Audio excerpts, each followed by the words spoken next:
देखिए आपका टॉपिक है की स्टोन स्पीसीज, ठीक है, प्रजातियां, की स्टोन प्रजातियां। देखो भाई आपके एग्जाम में कई बार क्वेश्चन पूछे जाते हैं कि की स्टोन प्रजातियां क्या है। देखिए भाई की स्टोन प्रजातियां वो प्रजातियां होती है जिनकी आप संख्या के आधार पर वैल्यू नहीं आंक सकते।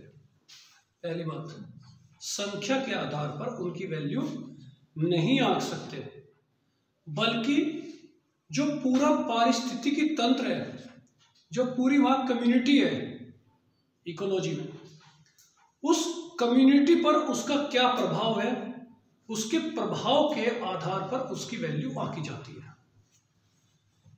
ये बहुत सूक्ष्म जीव भी हो सकते हैं, ये विकसित जंतु भी हो सकते हैं,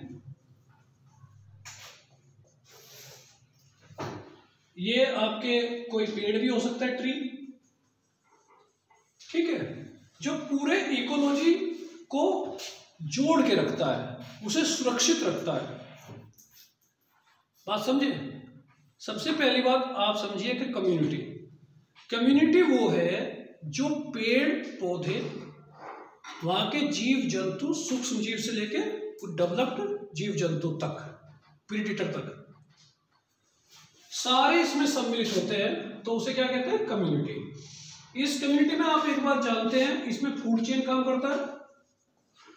समझते हैं कि नहीं समझते हैं फूड चेन को?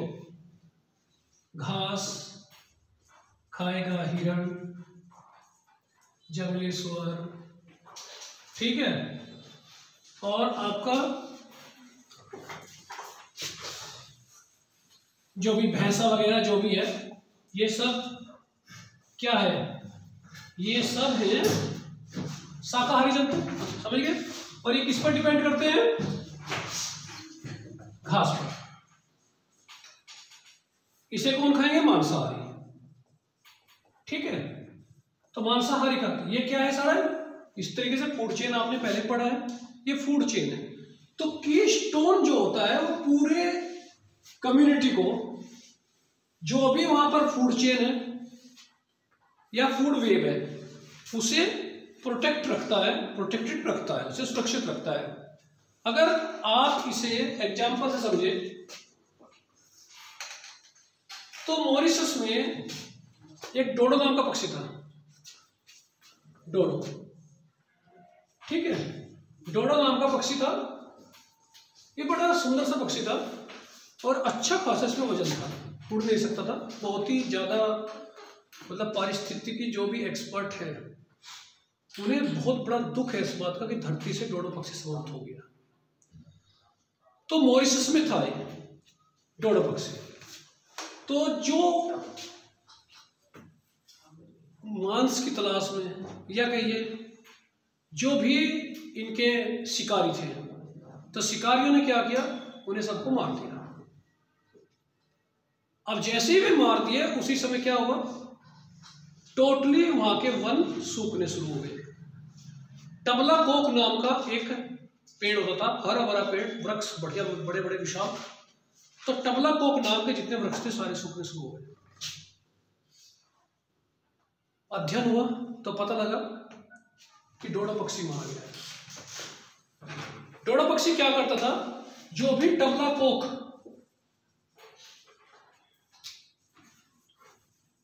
वृक्ष थे, उनके जो फ्रूट थे उसे ये खाता था, और उस फ्रूट के जो बीज थे ये इसके पेट में जाकर, जो भी वहां पे डाइजेशन होता है, उस डाइजेशन के बेस पे उस बीज का कवर जो होता था एक तरीके से वीक हो जाता था, और जब उसकी बॉडी से वो बीज बाहर आता था तो उसमें जर्मिनेशन या अंकुरण हो जाता था। इसकी वजह से वहां के वृक्ष हरे भरे थे। तो जैसे ही शिकारियों ने इसे, और ये प्रकृति ने नियम डिसाइड किया था, सीधा सीधा ये पारिस्थितिकी नियम बन चुका था कि वो बीज, अगर डोडो पक्षी उसका उस वृक्ष का फल खाता है तो वो बीज अंकुरण होने लायक उसके पेट में ही बनेगा। अदरवाइज वो अंकुरण होगा ही नहीं, उसमें जर्मिनेशन होगा ही नहीं। तो डोडो पक्षी की डेथ होते ही पूरे वंश रुक गए मॉरिशस के। टबला को आगे मुख्य वृक्ष हुआ करते थे, और जैसे ही वंश रुके तो तमाम जीव जंतुओं का जीवन कहाँ है? पेड़ पौधे वनों पर डिपेंड है, उन्हें प्रॉब्लम हो गई। तो ये डोडो पक्षी क्या था वहां का? ये कीस्टोन जंतु था। बात समझे? ऐसे ही अगर आप एक एग्जांपल से और समझे, टाइगर है, लॉयन है, या वूफ है, भेड़िया, ठीक है, ऐसे कई सारे जंतु होते हैं जिन्हें सरकार बहुत ज्यादा प्रोटेक्ट करती है कानून बनाकर, बहुत सारे नियमों से। तो ये क्या है? ये भी कीस्टोन है। कैसे? देखिए, इनका जीवन किस पर डिपेंड है? इनका जीवन डिपेंड है जो भी हर्बीवोरस है, मतलब शाकाहारी जंतु। तो शाकाहारी जंतु हर्बीवोरस जंतु है। तो शाकाहारी जंतु जैसे भैंसा,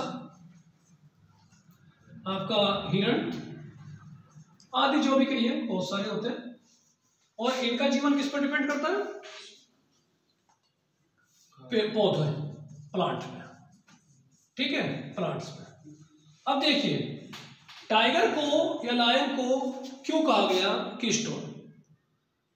अभी मैंने शुरुआत में बताया था कीस्टोन कौन है, उनकी संख्या के आधार पर नहीं, उनके महत्व के आधार पर, उनके प्रभाव के आधार पर, कि इकोलॉजी में किस तरीके से वो प्राकृतिक कंडीशन में यथास्थिति बनाए रखे और सुरक्षित रहे। तो जैसे ही क्या होंगे, अगर मान लेते हैं टाइगर्स की डेथ होनी शुरू हो जाए, वुल्फ की या लोयन की, तो यहां पर शाकाहारी जंतुओं क्या होगी? संख्या बढ़ जाएगी, बहुत ज्यादा संख्या बढ़ जाएगी। क्योंकि प्रकृति का एक नियम है, उसके अनुसार वो बैलेंस बैठा हुआ है। ना तो टाइगर ने सारे भोजन बना लिए, ना इन्होंने सारे पौधे खा लिए, एक संतुलन में है, प्रकृति का नियम है, उसके हिसाब से वहां पर सब बैलेंस बैठा हुआ है। लेकिन अब किसी कारण से टाइगर वहां से हट जाए तो इनकी संख्या बढ़ेगी। जैसे ही इनकी संख्या बढ़ेगी, शाकाहारी जंतु होगी, ये बहुत ज्यादा पौधे खाएंगे, प्लांट्स पर डिपेंड हो जाएंगे। अब जब प्लांट्स पर डिपेंड हो जाएंगे तो क्या होंगे? प्लांट्स भी समाप्त हो जाएंगे। तो क्या हुआ? टाइगर के समाप्त होते ही, लायन के समाप्त होते ही, पूरा इकोलॉजिकल जो एक चेन है, जो एक फूड चेन है, वो पूरी बर्बाद हो गई। तो ये है कीस्टोन जंतु। तो कीस्टोन का मैंने शुरू में बताया था कि जिनकी संख्या के आधार पर नहीं, बल्कि उनका जो इकोलॉजिकल प्रभाव है, जो उनका कम्युनिटी पर प्रभाव है, उस कम्युनिटी को, और वो एक और है, वे उसी कम्युनिटी पर डिपेंड रहते हैं और उसी कम्युनिटी को वे सुरक्षित रखते हैं। ठीक है।